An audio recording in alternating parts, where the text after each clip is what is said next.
Let's get more on the border and bring in Lieutenant Chris Olivarez from the Texas Public Safety Department. Sir, Defense Secretary Hegseth says full control of the southern border equals mission accomplishment. That's his words. Is America now in full control of the border, in your opinion?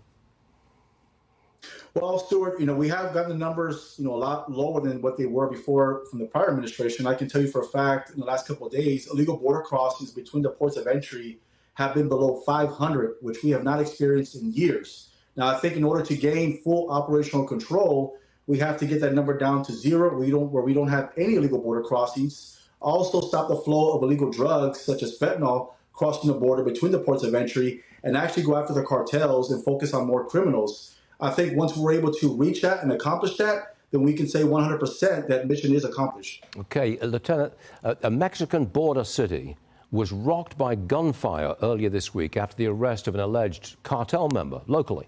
It forced a nearby airport to suspend flights, and the U.S. consulate issued a shelter-in-place alert.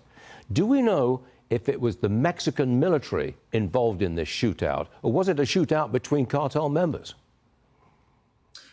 So this typically happens, especially in Mexico with rival cartels and cartels against the Mexican military. This is daily, especially along the border where we see these type of fighting as far as with guns and explosives. And even more so now, the cartels have increased, actually escalate their threats where they're actually using drones to drop explosives on rival cartel members or even the military, even explosives that are laid on the ground as far as IEDs. So they are starting to escalate their threat level. That's why we have to remain more vigilant when we work along the border. This particular person that was arrested is a regional commander for one of the cartels that was involved in last week's shooting against the Border Patrol in Starr County, Texas.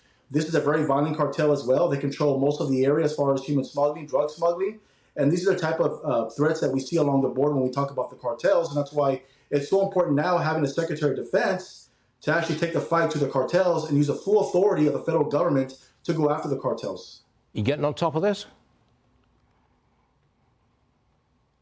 What's that, sir? I'm sorry, I'm just trying to say, are we getting on top of the cartel problem in Mexico? Oh, we are, Stuart. I mean, I can tell you for a fact in Texas, and even now with the federal government taking a more stronger approach to the cartels, designating them as foreign terrorist organizations, we really have to go after the core of these organizations, take away the profits, go after the lawyers, the accountants, the bankers, everyone involved that's facilitating the money to give these cartels power. And I think the federal government has the power to do that. Yeah, go after the money. Lieutenant, thanks for joining us today. Always appreciate it. See you again real soon. Yes, sir. Thanks, Stuart.